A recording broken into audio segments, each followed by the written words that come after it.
So the first thing that we found is that adverse childhood experiences are common. The first thing I looked at was smoking and saw that as the count of categories of ACEs went up, the percentage of people that smoked went up, and I was astonished. I'd never seen something like that before. And then I started looking at all the other things like alcohol abuse and depression and teenage pregnancy and heart disease, and saw that as the score went up, all of these major public health problems that we'd collected as part of the survey went up in a stepwise fashion. There's a lot of hope there because we know what the cure is. We know how to take better care of our kids. It comes down to something pretty simple, compassion. And sometimes a little medical evidence helps us engage our compassion a little more deeply. Some of us need more sort of concrete proof that it works than just being an attribute or moral quality. The amygdala obviously here has greater activation in the PTSD. We were able to image children that had experienced trauma and compare those brain images with children that didn't have an experience of trauma, didn't have symptoms. Right, an exaggerated fear response. An exaggerated fear response with decreased activation in areas that we need to control that emotion, in the frontal areas. Exposure to early adversity and trauma literally affects the structure and function of children's developing brains. In the States, 1 in 2 marriages end in divorce. It's widespread, it's common. And yet we really don't think about the fact that there's so many different ways that people divorce. And there's so many different ways that plays out for children. And I think this research about adverse experiences and how they affect children's development just shows just how important it is to think of that traumatic experience as a neurotoxin.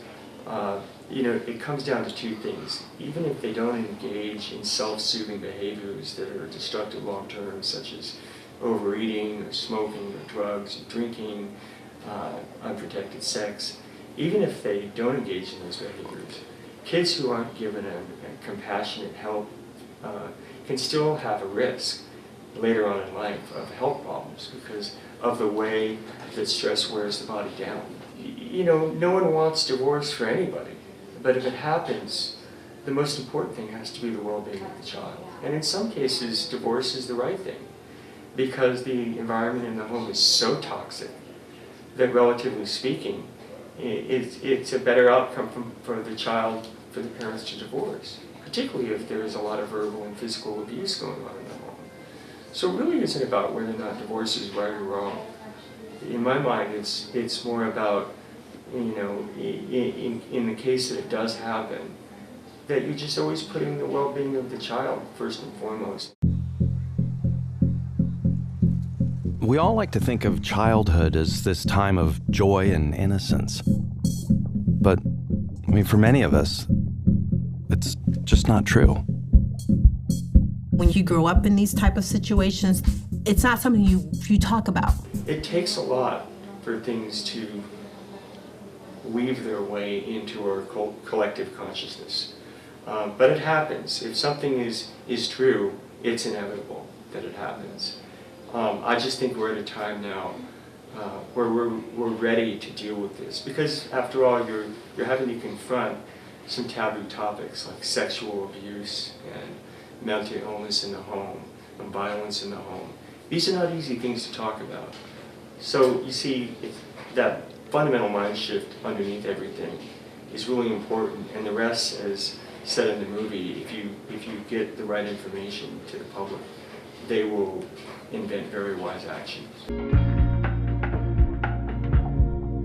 There was this incredible gee whiz effect. You mean adverse childhood experiences cause heart disease and lung disease and liver and cancer? Exposure to trauma affects children's developing brains.